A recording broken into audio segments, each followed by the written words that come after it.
Hello everyone, welcome to my YouTube channel.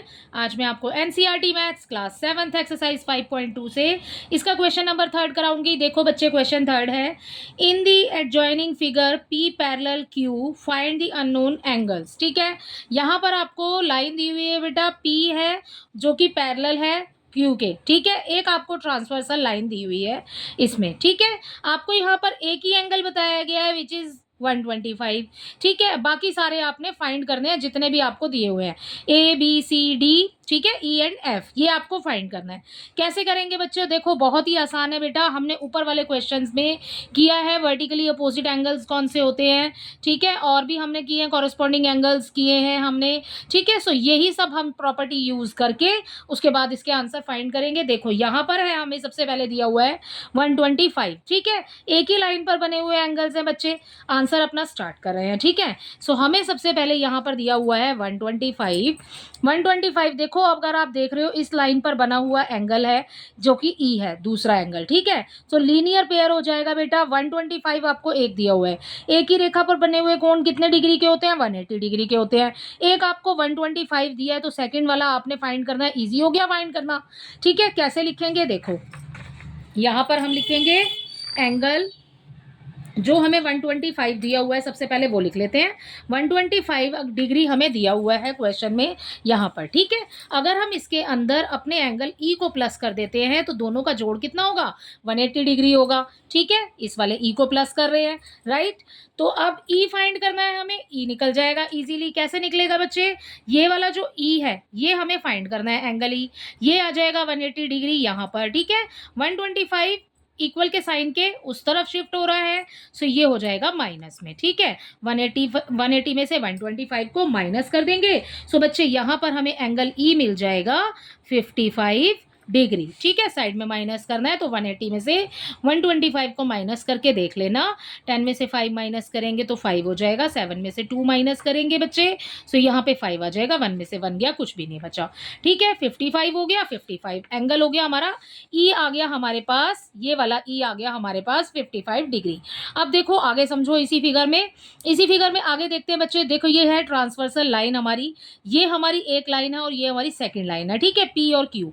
अब ये देखो ये वाला एंगल इस तरफ बना हुआ है, इसी के सेम लाइन पर इस तरफ ही बना हुआ एंगल है हमारे पास में डी। ठीक है, सो ये वाले कौन से एंगल होते हैं? एक ही ट्रांसवर्सल लाइन पर सेम साइड पर बने हुए एंगल्स हैं। कौन से हो गए बेटा? कॉरस्पॉन्डिंग एंगल हो गए। ये 125 है तो एंगल डी भी हो जाएगा हमारा 125। ठीक है, सो यहाँ पर लिखते हैं 125 है हमारे पास में। कॉरस्पॉन्डिंग एंगल की प्रॉपर्टी बता रहे हैं हम, तो एंगल डी हो जाएगा हमारा, angle D is equal to 125 degree. कौन सी प्रॉपर्टी यूज कर रहे हैं? Corresponding angle. ठीक है, सो यहाँ पर हम लिख देते हैं कॉरस्पॉन्डिंग एंगल, राइट। सो ये हो गया बेटा हमारा कॉरस्पॉन्डिंग एंगल, एंगल डी हो गया हमारा। कॉरस्पॉन्डिंग एंगल से एंगल डी हो जाएगा हमारा 125। अब हमने ई फाइंड कर लिया है, डी भी फाइंड कर लिया है। अब देखो ई और एफ दोनों ही ऑपोजिट साइड पर है। ठीक है, सो ये हो जाएगा हमारा vertically opposite angle. So angle E जो है उसके एंगल एफ हो जाएगा इक्वल। ठीक है, एंगल ई इक्वल हो जाएगा एंगल एफ के। कौन सी प्रॉपर्टी यूज हुई बेटा? Vertically opposite angle. तो यहां लिख देंगे वर्टिकली ऑपोजिट एंगल। ठीक है, सो ये हो गया बेटा हमारा। अब ये वाली लाइन जो है आपकी पूरी सॉल्व हो चुकी है। ठीक है, यहां पर हमने डी फाइंड कर लिया है, डी के अपोजिट है हमारा एंगल बी। सो डी अपोजिट एंगल बी है, सो यहां लिख देंगे एंगल। सो अब यहां पर लिखते हैं एंगल बी इक्वल हो जाएगा, सॉरी डी लिखेंगे पहले क्योंकि हमने डी निकाला हुआ है बेटा, है ना। तो डी लिखेंगे, एंगल डी इक्वल हो जाएगा एंगल बी के। कैसे निकाला हमने इसको? हमने निकाला है वर्टिकली ऑपोजिट एंगल, क्योंकि एक दूसरे के सामने बने हुए हैं। सो हम यहां लिख देंगे वर्टिकली ऑपोजिट एंगल्स। ठीक है, सेम प्रॉपर्टी से निकाला है। ओके, आगे देखिए। अब देखो ई है हमारे पास 55, ये आया हमारा E is equal to 55 degree. ठीक है, अब देखो हमने कॉरस्पॉन्डिंग एंगल से कैसे निकाला था, ये हमें 125 दिया हुआ है बच्चे। ठीक है, हमने एक ही ट्रांसवर्सल लाइन पर सेम साइड पर हमारे ये एंगल 125 बना हुआ है और डी बना हुआ है। ठीक है, तो ये कॉरस्पॉन्डिंग एंगल है। ओके, अब हमारा ई निकल गया है 55 डिग्री। अब देखो आप इस ट्रांसवर्सल लाइन पर सेम साइड पर ही बेटा ए और ई दोनों एंगल बने हुए हैं, तो ये दोनों भी कॉरस्पॉन्डिंग एंगल हो जाएंगे।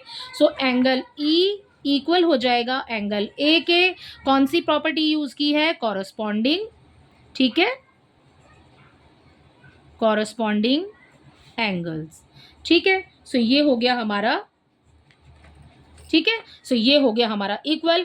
अब देखो हमें क्या क्या फाइंड करना था, हमने क्या क्या फाइंड कर लिया है। हमने ई निकाल लिया, ए फाइंड हो गया हमारा, ए से अब हम सी भी फाइंड कर लेंगे, क्योंकि ये देखो जब बी और डी वर्टिकली अपोजिट एंगल हैं तो बेटा ए के सामने सी बना हुआ है। सो ए और सी ये भी तो वर्टिकली अपोजिट एंगल हो जाएंगे। सो ए कितना आया, ए आया हमारा ई के इक्वल। ई कितना है, 55 डिग्री है, तो ए कितना हो गया, 55 डिग्री हो गया। ठीक है, सो ए और सी ये हो जाएंगे vertically opposite angle. So angle A equal हो जाएगा एंगल सी के। यहां पर लिखेंगे आप वर्टिकली ऑपोजिट एंगल्स। ठीक है, सो इसी के साथ आपका बेटा ये वाला कंप्लीट होता है। लेकिन आपने यहाँ पर एंड में लिखना है कि आपने कौन कौन से एंगल कितने कितने डिग्री के फाइंड किए हैं, क्योंकि हमने यहाँ पर नंबर्स नहीं लिखे हैं कि कितने कितने डिग्री के हैं। हमने यही तो प्रूफ किया है कि ये इसके इक्वल है, ये इसके इक्वल है। ठीक है, सो अपना लिखते हैं अब यहाँ पर हमें 125 दिया हुआ था, एंगल हमने फाइंड किया है ई। ठीक है, सो ए से स्टार्ट करते हैं। सबसे पहले ए किसके बराबर है, ई के बराबर है, तो angle A is equal to हो जाएगा 55 डिग्री। ठीक है, एंगल बी हो जाएगा इक्वल हमारे एंगल किसके बराबर है, डी के बराबर है, और डी किसके बराबर है, डी है 125 डिग्री। ठीक है, सो एंगल बी हो जाएगा 125 डिग्री। राइट, एंगल सी हो जाएगा हमारा कितना, एंगल सी किसके इक्वल है, ए के इक्वल है। ठीक है, ए किसके इक्वल है, ई के इक्वल है। ई कितना निकाला हमने, 55 डिग्री। सो एंगल सी हो जाएगा हमारा 55 डिग्री। एंगल डी देखिए, angle D is equal to हो जाएगा बेटा 125 डिग्री। यहाँ पर एंगल डी किसके बराबर है, बी के बराबर है। ठीक है, एंड यहाँ पर एंगल डी इक्वल है एंगल बी के, और ये वाला 125 क्या है, कॉरस्पॉन्डिंग एंगल निकाला था हमने, तो एंगल डी हो गया हमारा 125 डिग्री। ठीक है, सो ये हो गया हमारा एंगल डी। एंगल ई लिखना है अब आपने, एंगल ई किसके इक्वल है, एंगल ई है हमारा 55 डिग्री, ये तो हमने निकाला है। ठीक है, सो यहाँ पर आ गया हमारा 55 डिग्री। एंगल एफ बताना है आपने, ये हमारा लास्ट है, एंगल एफ है ई के बराबर। ई कितना है, 55 डिग्री। ठीक है, सो बच्चे इसी के साथ आपका क्वेश्चन नंबर 3 कंप्लीट होता है। आई होप इसका क्वेश्चन नंबर 3 आपको अच्छे से समझ आया होगा। Thank you.